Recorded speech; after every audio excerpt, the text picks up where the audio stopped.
Hey there, my name is Liz Wright, and I am a professor of psychology at Northwest Vista College in San Antonio, Texas.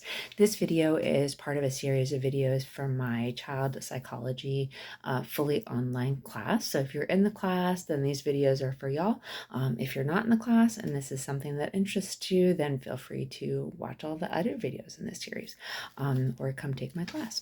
So in this last chapter, this last unit, we are talking about our middle childhood, so 6 to 12s, and their social and emotional development. These folks are starting to learn more about their self-concept, their idea of what makes them them. And historically or previously, the self-concept was really concrete. I'm a girl, I'm a boy, I have blue eyes, I have brown hair.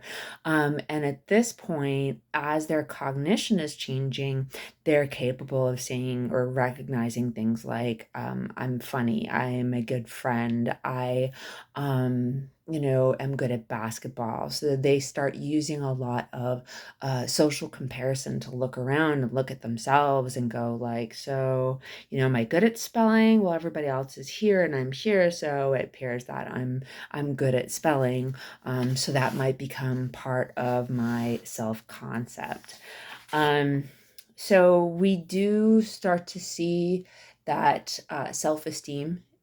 So basically how we evaluate ourselves in terms of, good, bad on a scale of like 0 to 10 type deal, um, starts to decrease. So smaller kids before, the age of 6, are going to generally have a pretty good self-concept, and pretty good self-esteem. And then, as I said, we get into middle childhood, we start comparing ourselves a lot to other people around us, and we start to recognize like, hey, I'm not as good at such and such than I thought it was, things like that. And it can decrease their idea of how much their self-worth is. And parenting, peers, good teachers, good schools can influence this as well. But we also know fairly recent research shows us that media can influence a child's self-esteem and self-concept. So we can talk about how social media influences our kids. We can talk about how peers, social media, and all that come together to make our children feel that or decrease their self-esteem. So we can talk about cyberbullying. We can talk about how people are treated in general, maybe because of how they behave or because of certain skills that they have or certain skills that they don't have. So we start to see that peers become a lot more important during middle childhood, and what our peers are doing and what our peers think of us is a lot more important than what the parents think and how the parents feel about the child. So it's kind of like the importance in terms of self-concept and who I am shifts from focus on the parents to focus on peer groups and peer relationships. And so a lot of kids start to recognize like, hey, I don't have a lot of peers. I don't have a lot of friends. And so that can decrease their self-esteem. We can see increased levels of loneliness because they start to recognize that, there's other kids out there that have, a lot of friends. They're popular. I'm not. And this chapter even goes into kind of the different categorizations for students. So ignored, popular, that sort of stuff. What else are we talking about? This chapter goes into the influences of the family. So it includes, if there's one parent, if there's two parents, if the parents are divorced, if the parents experience a lot of conflict. It goes into parenting in terms of LGBTQIA plus families and how having two moms or two dads impacts the middle childhood. There has been some debate, and there's no research that backs this up, but there's been some debate within people about, having two moms can make a child be gay as well. And there's no research to back this up. We do know that having two moms does increase empathy, especially for girls. So there are some benefits to being raised by homosexual parents, but that does not mean that the child will become a homosexual themselves. So if you've got family or friends that say that, that's not something that the research does support. The chapter talks about step families and how, if there is divorce, or even if, parents were not married initially, the parents break up, single parent household, and then we move into a step family type household. The chapter talks about experiences that children have with step families. It can be challenging. I'm a stepmom, and it can be challenging to figure out, I don't want to say your place, but kind of like, how can you support the child in a way that doesn't make them feel like you're trying to take over for or be the place of the parent that isn't there. So it can definitely be challenging. You also don't want to become like the fun step parent, because then that makes the parenting experience for the bio parent that much more challenging and that much more frustrating. Communication is important post breakup, post divorce, co-parenting, working together as parents for a child, even when we may not agree with each other, we may not like each other for whatever reason. We have to remember that we are focusing on the benefit of the child as opposed to our own personal egos. So, your partner may have, or your previous partner may have some good things about them that we want to encourage the child to see in them as well. But we don't want to be the person that encourages what we call splitting, which is making the child feel like they have to choose between these two parents.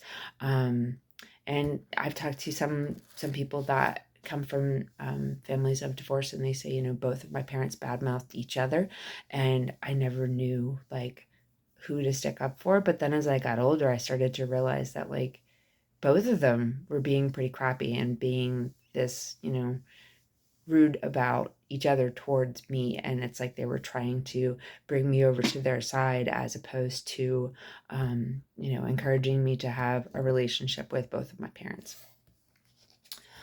What else? Chapter does talks about peer relationships, being accepted, being rejected, popular kids versus being rejected kids. And again, that does influence self-esteem, but we also know that self-esteem coming into the peer relationships can influence whether a child is popular or rejected as well. So if the child comes into middle childhood with lower self-esteem, they are more likely to become a child who is ignored or rejected by their peers, which would then decrease the self-esteem even more. Chapter talks about schools, the importance of a good school, the characteristics of a good school. And for some of this, that's really useful information, because if we have access to different schools, then we can make a decision based upon what are those characteristics of a good school, right? Not everyone has access to multiple options for their schools, though. So if, we only have access to one school, then we want to look at the school and say, okay, what are its good qualities, things like that. Because many of us do not have the socioeconomic standing to be like, wow, the school is not good, so we need to move, or, just the ability to do that. So if you do have an option of choosing between one or two different schools, so for example, my son's going to start high school next year, and he had the option of choosing between a magnet school, or the regular high school, or the high school that we filter to, so where our address kind of sends us to, or to go to a high school that many of his peers are going to, that we could drive to, but that we wouldn't be able to take the bus to because it's not our, home school. So we looked at the different things about all three of those different schools, and he decided that he wanted to go to the one where he's not able to take the bus, but he is able to see his peers and see his friends, and do some of the things, the electives that he's interested in. So we do want to keep in mind, though, that not everybody has that opportunity. Not everyone has the ability to be like, yeah, sure, I can drive you to school and pick you up from school every single day, or that they have friends that they can walk to school and from school with, things like that. We do know that a lot of times the expectations of teachers can kind of become a self-fulfilling prophecy.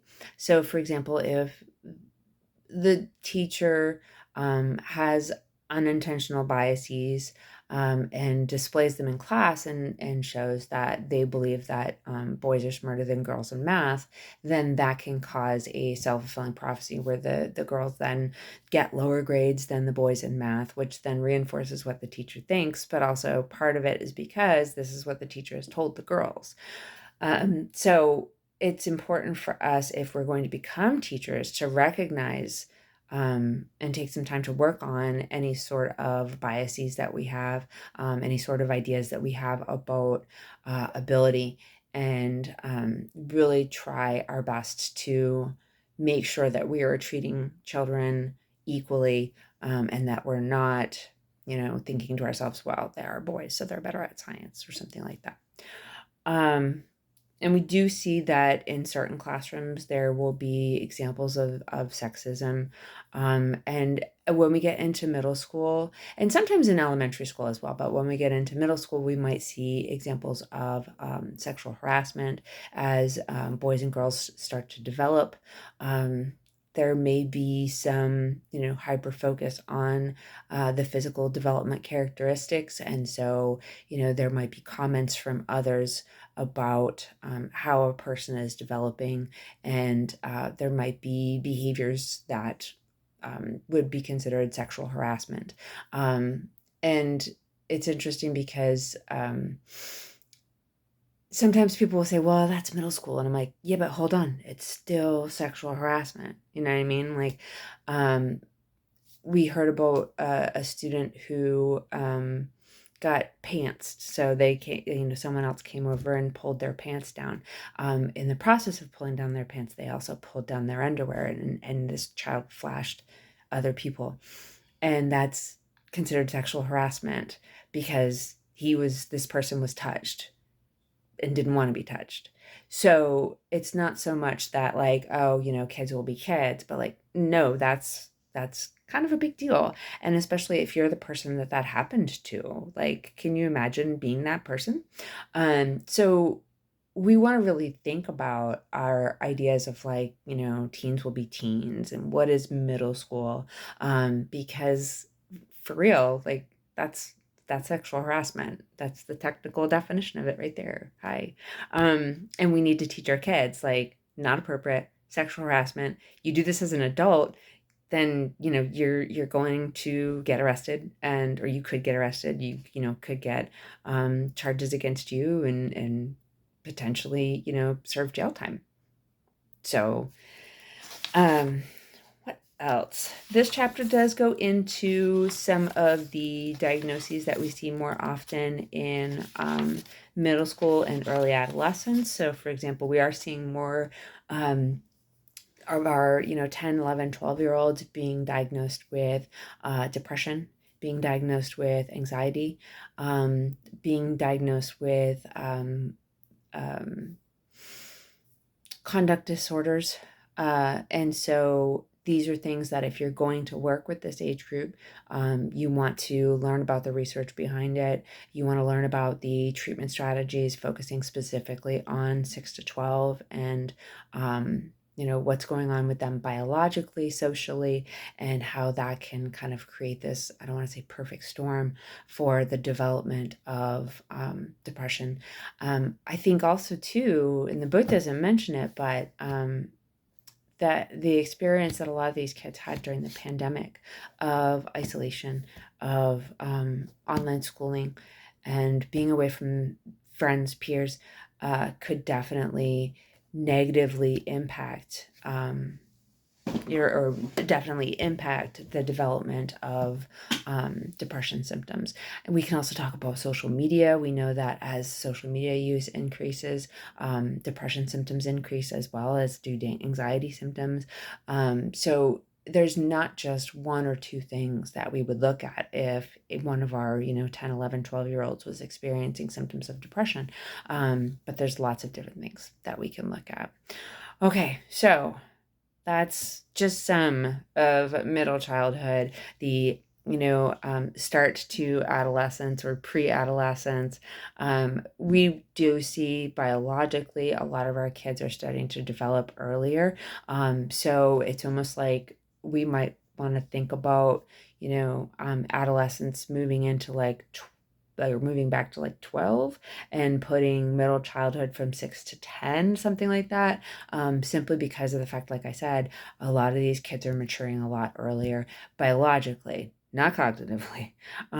So there's definitely some differences that we're seeing as time is going on for these little folks. So if you have questions, feel free to put them in the comments, and I look forward to talking to you about middle childhood.